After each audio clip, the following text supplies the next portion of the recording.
Discussion 2 is going to be on the lending market itself. And I've got to tell you that in our business, there's two sources, the primary source and the secondary source.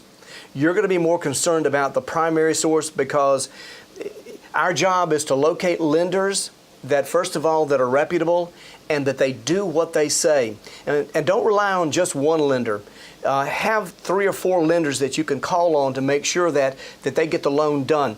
Now, a lot of your buyers have already gone out and gotten pre-qualified by a lender. Therefore, they already know who they're going to be dealing with. But if you have to if you have to say, hey, here are some lenders that we can use, you'll know where to go. Let's talk about where this primary source comes from. First, there's savings and loans. Savings and loans have been around for a long, long time.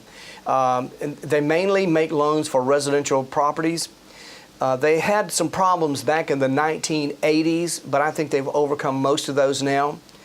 They're still a strong lender of residential properties. Commercial banks, now commercial banks for many, many years only would make loans for commercial properties, such as duplexes, triplexes, commercial loans, make car loans. Well, when savings and loans were having their problems during the 1980s, commercial banks stepped up and said, hey, you know what, we want to get into that market as well. So they spun off a number of residential lending institutions. So commercial banks got into the residential lending when savings and loans were having their problems. I think they're both now competing pretty much straight up. Credit unions have come on strong. I've got to tell you, credit unions are one of the best sources that we have for lending today. I want to make sure that we know the difference between a mortgage banker and a mortgage broker. Mortgage bankers can make loans, and they're pretty big in our areas. They do a lot of residential lending.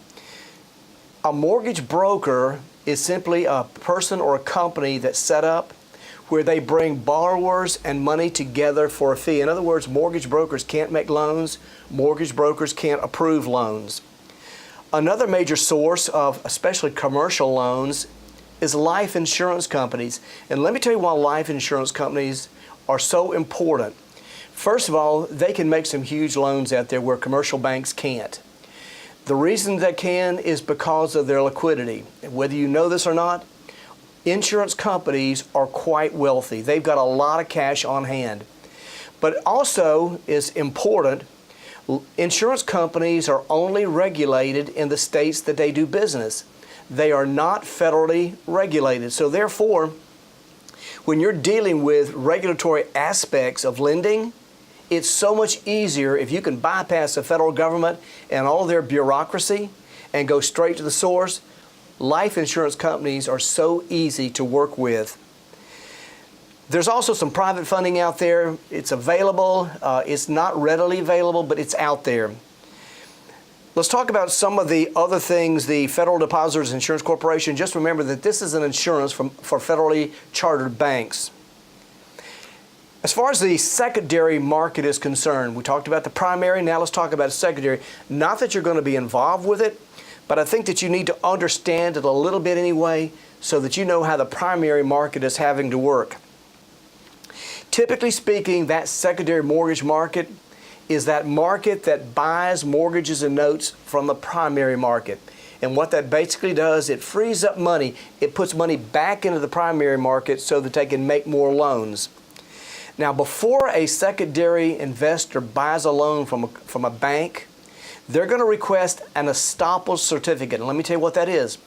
All that is a verification of that loan balance. They want to make sure that what they're buying is the real deal. And the Estoppel Certificate will give them that. We're going to talk about Fannie Mae and Freddie Mac and Ginnie Mae. Those are all the major primary, secondary market that we deal with. So why don't we start out with Fannie Mae, the Federal National Mortgage Association. That was created a long, long time ago, and basically what it was created to do, actually in 1938, what it was created to do was to purchase the FHA insured loan from banks. What it did was provide liquidity back into the system. So it started out with FHA loans. As it moved through, and even today, the Fannie Mae purchases FHA conventional and VA loans at all at the same time.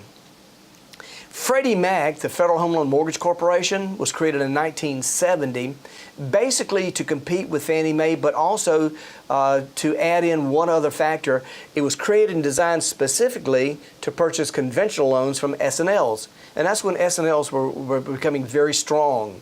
Today, Freddie Mac also buys all three mortgages, the FHA, VA, and conventional.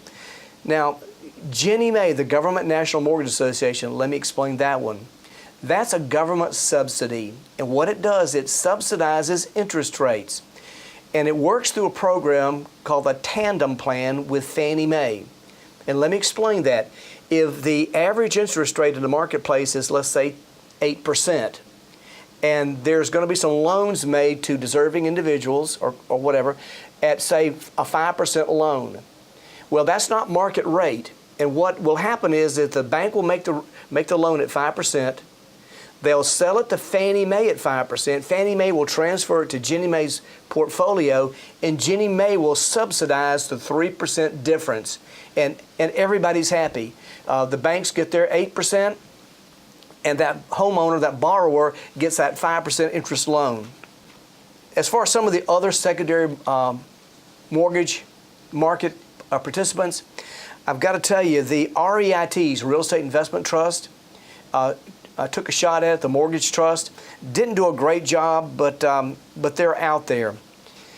As far as the Federal Reserve is concerned, let me explain what the Federal Reserve Bank is. The Federal Reserve Bank is the Bank of the United States. In other words, it's the central bank that develops monetary policy for all of the other banks within the United States. And that's what its job is to do, is to make sure that we don't have inflation or recession. And it all has to do, honestly, with their policies. And I'm going to explain to you the policies that they have that will, I guess more than anything else, influence interest rates.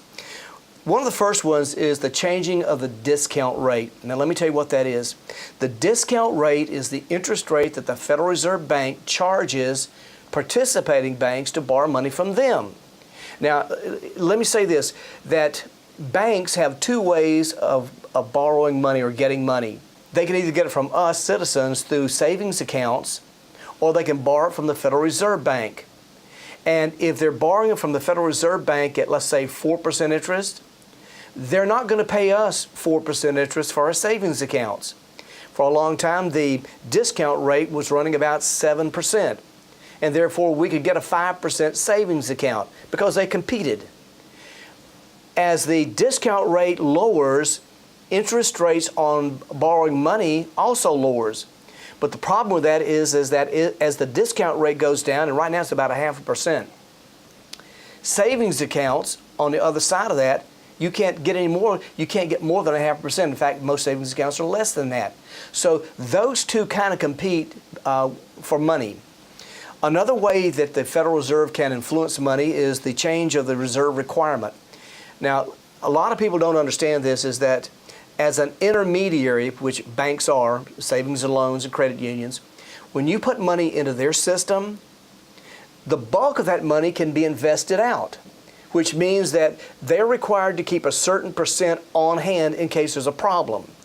For a long, long time, that percent was about 15%.